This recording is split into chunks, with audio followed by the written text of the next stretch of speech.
da alçada, eu diria que, de cada cidadão consciente deste planeta Terra aqui. E a psicóloga Milena Oliveira nos brinda hoje com a presença, ela que integra a equipe também de atendimento lá no Sindicato dos Servidores Públicos, né? Milena, bom dia, seja bem-vinda. Isso mesmo. Bom dia, Marlene, bom dia a todos vocês que nos escutam. Um prazer estar com vocês aqui falando de uma campanha tão importante, né? O Maio Laranja que trata das questões ligadas a abuso e também exploração sexual de crianças e adolescentes. Ao longo do mês a gente ouviu aqui vários profissionais, autoridades falando sobre esse crime, enfim, mas um dos aspectos que é o que a gente quer enfocar hoje aqui, até foi sugerido pela própria psicóloga, os traumas que esse tipo de situação causam na vida das pessoas, né, Milena? Isso mesmo, Marlene. Quando a gente fala do Maio Laranja, a gente fala do combate, né? O combate a essa ação que traz danos, que traz traumas e marca, né, a vida desse ser humano por, né, um longo período, não só na infância, né? Quando a gente fala desse assunto, se nós formos olhar para a pesquisa, né? Atualmente, até em 2024, essa pesquisa foi feita pela OMS, né? 7 de cada 100 casos são aqueles que denunciam, né? O nosso olhar hoje, né, está em especial também para esse restante, né? 93 de cada 100 que não é denunciado, que não vem a público. Exatamente. E que normalmente busca-se uma ajuda psicológica, né, já na fase adulta.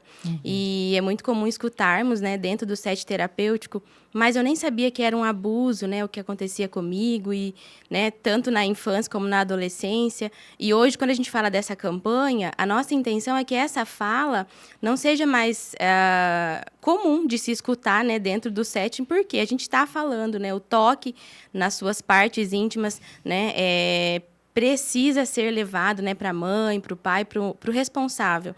Então, não só na infância, porque essa criança não entende o que está acontecendo, né, mas ela traz traumas para a adolescência, para o vínculo, né, amoroso, tanto ali na juventude como na fase adulta. Então, o nosso cuidado está, né, também, né, com o olhar nesses 93, né, que não buscam ajuda. E esses, como é que podem, de repente, mudar essa realidade? Ela é possível de ser modificada mesmo depois de adulto, se você não deu atenção a isso em algum momento da vida? É possível. A gente precisa alertar a importância das campanhas, né, de falar sobre esse assunto. Até nós colocamos no Servidor em Foco essa fala, né, que esse adulto, por exemplo, quando ele leva essa fala, já é lá quando ele está se vendo em um quadro de ansiedade, em depressão, né? E qual que é a nossa função como psicólogo? Trabalhar essa dor, né? Hoje, o ambiente terapêutico, ele é mais acessível, né? Então, não é como lá atrás, que ninguém se falava, né? Não podia tocar no assunto, não tinha a quem recorrermos, né? Hoje, nós temos mais acesso a esse ambiente. Então, é possível, sim, trabalharmos essa dor para que esse adulto, né? Tanto homem como mulher, consigam usufruir de uma vida plena mesmo, né? Que esse acontecido, esse trauma, ele fique lá no passado, né? Ele não continue ecoando, né? Trazendo disfunções psíquicas para esse ser humano, né? Depressão e ansiedade são os principais, digamos, resultados desse quadro, é Exatamente. isso? Quando esse paciente ele se percebe em um estado, né, de adoecimento, ou ele já percebe os sintomas e ele recorre ao setting terapêutico, normalmente a raiz está no abuso, né? Essa pessoa se fecha, ela não consegue lidar com aquela tristeza ou com a dor e ela vai, né, vivendo a vida. A gente fala, né, engolindo, enchendo o copo até quando ele começa a transbordar, não cabe mais, né? E o transbordar muitas vezes é uma crise, né? Ou é uma ansiedade, ou é um estágio de adoecimento mesmo psicológico, né? E tem como isso ser amenizado com tratamento, acompanhamento, terapia, tem? Exatamente. Hoje a gente busca, né? Existem casos que nós precisamos sim da ajuda medicamentosa, né? É onde entra o profissional, o psiquiatra, mas a terapia ela é importante porque a gente precisa voltar nesse passado muitas vezes para trazer um novo significado, né? Não é que essa pessoa vai esquecer o que aconteceu, mas ela vai conseguir lidar com menos dor, né? Menos dor dessa lembrança, né? Porque às vezes veio de um pai, né? De um familiar.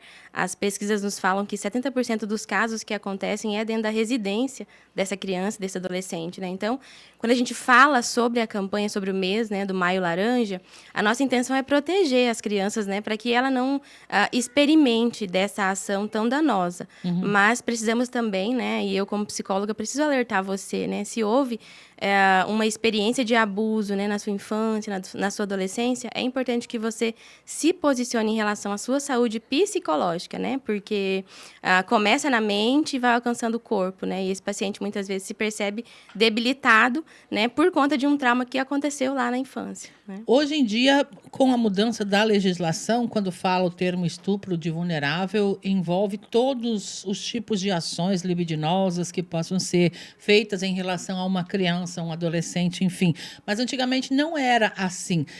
Até que ponto a pessoa pode ter trauma com abusos de qualquer natureza ou só quando há realmente uma conjunção carnal, não é? Como as autoridades dizem. Como é que é nesse aspecto? O trauma, ele é indiferente, né? Porque, por exemplo, uma criança, ela não tem a mente, né? Ela não leva o sexo, né? Como malícia. Ela não entende o que está acontecendo. Então, Não o toque... sabe que aquilo tem a ver com sexo. Não sabe, porque não é para aquela idade, né? Não é... A criança, ela tem outras...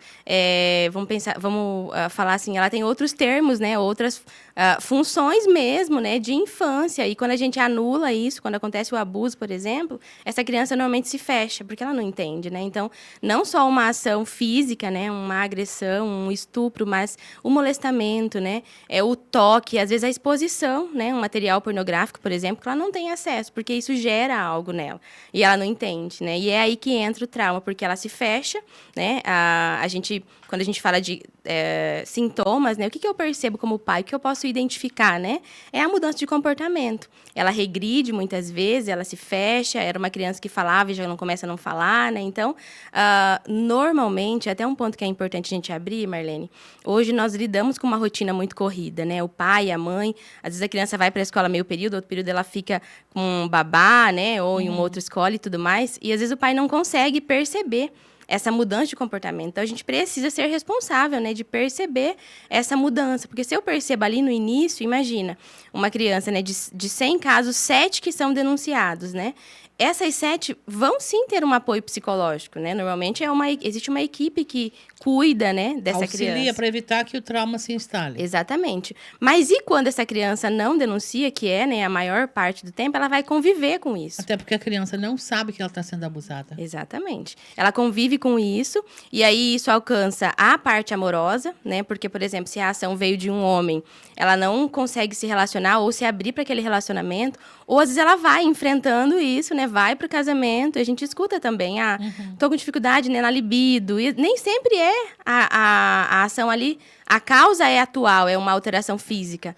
Muitas vezes está, né, marcou a psique, ela marcou a mente desse adulto por conta do abuso. Então, a gente precisa ressignificar essa área.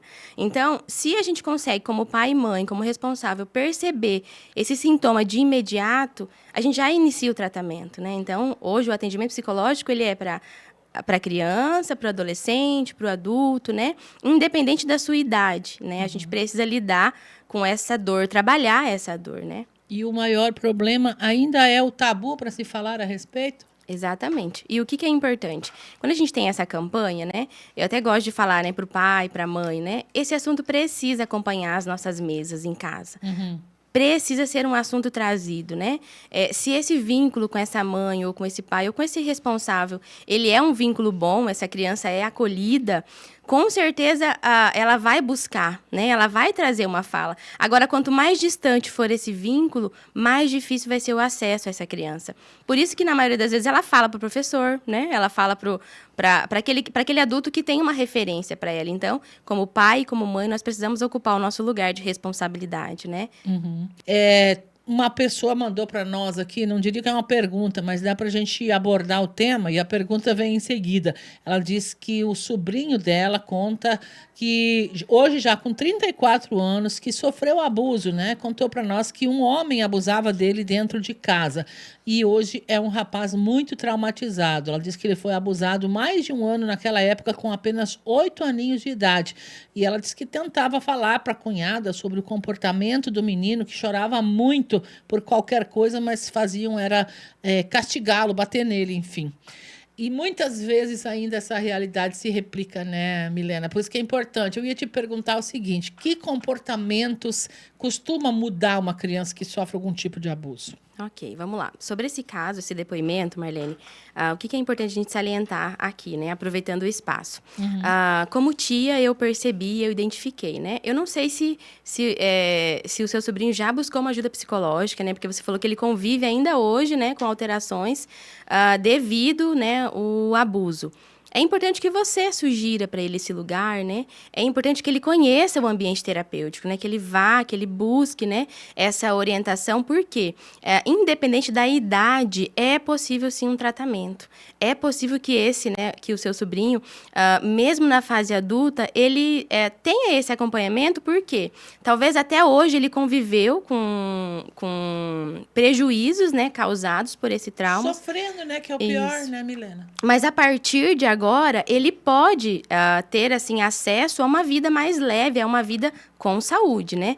Nos testes terapêuticos, além de tratar uma doença, tratar um trauma, a gente também trabalha com a prevenção, né? Então, às vezes, no contexto família, Milena, eu não sei como abordar esse assunto em família, né? É importante que você também busque ajuda, né? Acesse um profissional, né? Com orientação mesmo, olha, na minha casa ninguém, né? Não aconteceu nenhuma experiência, mas eu gostaria de auxílio que a partir, né, que eu consiga ter alguma ação para que não aconteça, né? Às vezes você sofreu um abuso, mas isso precisa parar em você, né? Então busque ajuda, mas além disso você precisa se posicionar mesmo, né? E a sua pergunta, Marlene, como que eu percebo, né? Como que eu identifico? Vamos olhar para a criança em especial. Normalmente, um processo de regredir, né? Essa criança, por exemplo, né? Ela já tinha sido desfraldada, né? Fazia o xixi lá, né? Defecava no banheiro normalmente. E ela começa a regredir. Começa a fazer xixi na cueca, né? Na calcinha, ou para dormir. Toda a regressão no comportamento, essa criança está querendo comunicar algo. Então, nós precisamos acessar. O que a gente escuta muito do pai e da mãe? Milena, fez xixi na cueca lá, eu peguei e dei uma surra, né? Porque já é grande, não é mais criança, né? A gente inibe, com essa ação, a gente inibe ainda mais a fala. A denúncia, né? Se for o caso. A denúncia, isso. Então, assim, eu preciso acolher. Poxa, já tinha desfraldado, já estava usando o banheiro normalmente e, de repente, né, essa criança está querendo comunicar algo e nós precisamos acessá-la. Talvez né? Não seja um abuso, mas tem alguma coisa. Tem alguma coisa, exatamente. Mas, assim, um comportamento é a regressão, ele regride, né? Ou ele agia de uma forma, era uma criança comunicativa, de repente se fechou, né? Já não fala, não quer sair de casa, e isso vai só piorando. Começa com silêncio, uma criança que falava, ela fica mais quieta. Triste, então a gente tem que perceber porque vai só piorando. Eu sempre falo que uma crise de ansiedade, né? Um adolescente com crise de ansiedade, por exemplo, essa crise não veio do nada, não começou do nada. A gente escuta, eu comecei a sentir isso do nada. Nada vem do nada. Antes de ter uma crise, eu vou tendo sintomas, né? Sinais. Meu corpo vai comunicando algo. E a criança, nós precisamos, como adulto, identificar. Às vezes ela não vai perceber que, nossa, né? Ela sabe o que aconteceu, mas ela não sabe lidar, né? Não sabe explicar, talvez. Exatamente. E é nossa responsabilidade identificar, né? Com relação ao choro, né? Desde criança... Quando a mãe está cuidando do bebê, o choro apresenta alguma situação que a criança não consegue se comunicar. Quando ela cresce e volta a chorar, também é uma forma de dizer que algo não está bem. Perfeito. Não é uma manha, digamos assim. Isso mesmo. A gente sempre, na verdade, essa punição, né? Eu vou punir, eu vou bater. Eu falo que essa estratégia de forças que a gente usa, ela sempre vai trazer alguma resposta. Às vezes, no primeiro momento, até funciona. Você fala, nossa, né, peguei lá uma vara, ele fez xixi, ou ele chorou, estava com manha. Peguei uma vara e resolveu. Mas como responsável, a gente vai só aumentando. Eu começo com uma vara, depois eu tô castigando, vai só aumentando o nível. Então, assim, ela não vai resolver. Estratégia de força, ela vai trazer medo. Para uma criança que foi, por exemplo, molestada e abusada, o que a gente menos precisa é medo. Porque ela já está cheia de medo. Então, a gente precisa acolher para ela conseguir expor. Nós não fomos ensinados a olhar para a nossa emoção. a gente tinha que engolir choro. Não tinha que engolir choro? Os Engole o adultos choro. de hoje eram ensinados assim, mas isso não funciona muito bem, né? Isso, e a gente que engoliu o choro, muitas vezes, eu não choro, eu não costumo chorar. Eu não choro colocando pra fora essa lágrima, mas isso cai pra dentro, né? Aí eu fico mais triste, é uma tristeza que vem e fica. Então, a gente não foi ensinada a lidar com as emoções. E hoje se fala muito, então, assim, é um ambiente muito oposto. Não se falava nada e hoje se fala muito. A gente precisa desse equilíbrio, né? Não, é mimimi, é manha. Não, gente, eu preciso entender. Essa criança está comunicando algo, né? O adolescente, né? Para você que é pai e mãe e às vezes está lidando com uma dificuldade na adolescência, talvez o que eu vou falar agora não vá ser muito bom, soar bom aos seus ouvidos, mas é importante que eu fale. Eu escuto muito dos pais, Milena, chegou a adolescência. A impressão que eu tenho quando eu escuto o pai falando do adolescente, parece que aquele ser não nasceu dele, não veio de mim. Não é virou mais um meu monstro, filho. não é mais meu filho, né? Esse medo da adolescência, né, que parece que não é aquela mesma criança. Tudo aquilo que foi muito bem elaborado da infância, ali até os 10 anos, vai ficar evidente na adolescência. Então, se o teu filho está apresentando alguma dificuldade, né? E você está percebendo lá que, poxa, tá difícil, né? Não é ele. A culpa não é da adolescência. Existe, sim, uma contribuição hormonal, essa transição hormonal que acontece e que traz respostas, muitas vezes, não tão legais como a gente esperava, né? Ela intensifica, na verdade. Exatamente. Mas aquilo que foi bem construído na infância vai ser evidente na adolescência. Então, assim, não tenha medo. Tá com uma criança ali, né, que 5, 6 anos, ela é, né, eu escuto, né, isso. Quando chegar a adolescência... Eu tô com medo da adolescência. Não tenha medo. Se você conseguiu elaborar uma boa troca de afeto, uma boa comunicação, não tenha medo da adolescência, porque você vai conseguir passar por ela, né? Porque é uma fase. Sim. Uma sugestão, na sua casa, nós, né, como família, nós precisamos implantar uma comunicação preventiva. A gente só conversa com o filho, né? Ou com o marido, inclusive, né? Vamos falar Quando do vínculo amoroso. Problema. A partir de uma briga, a partir de uma, né? Teve um conflito. Uma situação. Isso, se nós começarmos a conversar preventivamente, por exemplo, hoje, né, um sábado, um feriado, perdão, Sim. né, o sábado, que, né, normalmente é o dia que a família tá lá mais... reunida. Isso, domingo. Que não traga tá um trabalhando. assunto, fale sobre o maio laranja, né? Chega na mesa, vocês sabem o que é o maio laranja? Pergunta pro filho, porque com certeza seu filho vai levar para você. Ó, eu sei, na minha escola falavam sobre isso, né? Legal. Mas leva o assunto, né? Fala sobre as emoções. Como que foi a sua semana? Você tá bem? Isso abre a porta para eles contarem o que Abre. precisa. Eu falo, Marlene, que a nossa casa precisa ser uma central terapêutica. Eu tô lá no meu trabalho, passando por uma dificuldade e eu não vejo a hora de ir para casa. Porque lá na minha casa eu posso sentir o que eu tô sentindo. Eu tô com medo? Mãe, eu tô com medo. Hoje eu tive medo. Mãe, eu tô triste, né? Hoje eu tive raiva. Ou a própria... Nós como mãe, né? Sim. Filho, hoje a mãe teve um dia difícil. Hoje o dia não foi tão legal. Isso muda, né? Isso muda o contexto de família. Aproxima as pessoas e deixa o espaço aberto para o abraço, para o diálogo, para a recepção das coisas. Isso. E aí não fica embaixo do pano, né? Exatamente. E é uma forma de prevenção ao abuso. Nós estamos... a nossa intenção é combater o abuso sexual. Evitar né? que aconteça mesmo. E quando a gente leva esse assunto, quando a gente fala sobre família, qual que é a função de família? Precisamos trabalhar sobre isso, né? A gente às vezes olha para o trabalho como se fosse a área mais importante, e é importante sim olharmos para o trabalho, mas precisamos olhar para nossa casa. Porque quando a gente vai para as escolas, a gente enxerga os professores lá, né? Milena, tô tendo que ser pai, ser mãe, né? E aí eu não consigo Tudo na fazer a sala minha de função. aula, né? Não consegue ensinar matemática, português, a ler, a Exatamente. escrever e tal. E aí vai falar com os gestores, né? Porque esse colaborador não consegue. E às vezes a disfunção está na casa. Então, precisamos voltar para dentro de casa, colocar as coisas no trilho, né? A comunicação, Sim. a fala, porque essa é uma forma de prevenção. E a responsabilidade, a gente sempre tem que lembrar, é do adulto, né, Milena? Não da criança. A criança não tem senso, ela não sabe o que está acontecendo. E olha, gente, me assustou quando a Milena disse para nós ali, numa outra ocasião, numa entrevista para o programa Servidor em Foco, que de cada 100 casos, apenas 7 são denunciados e tem algum avanço na solução, esse criminoso é penalizado, porque tem que ser, né? Tem que ser. Os outros 93, de repente, estariam aí virando adultos com traumas, não é?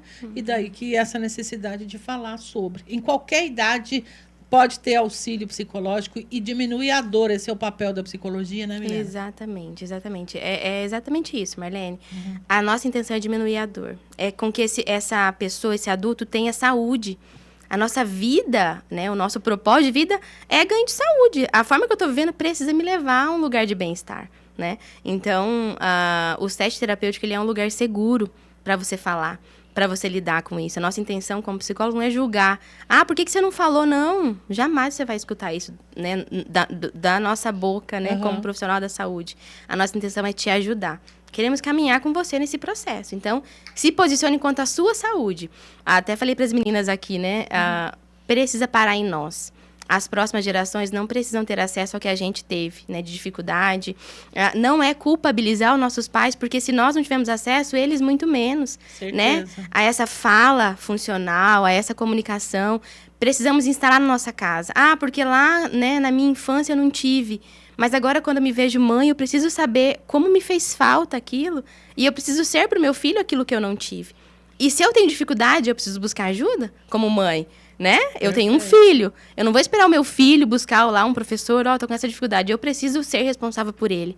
Ao ponto de falar assim, bom, tem que vir a partir de mim. A instrução vem de mim, né? Que bom, muito importante essa fala da Milena. Às vezes, hoje a geração está naquela, assim, eu quero dar para o meu filho o que eu não tive. E aí a pessoa leva isso tudo somente para o campo material. E talvez o principal seja esquecido, não seja ofertado, né, Milena? Exatamente. O principal é bem isso.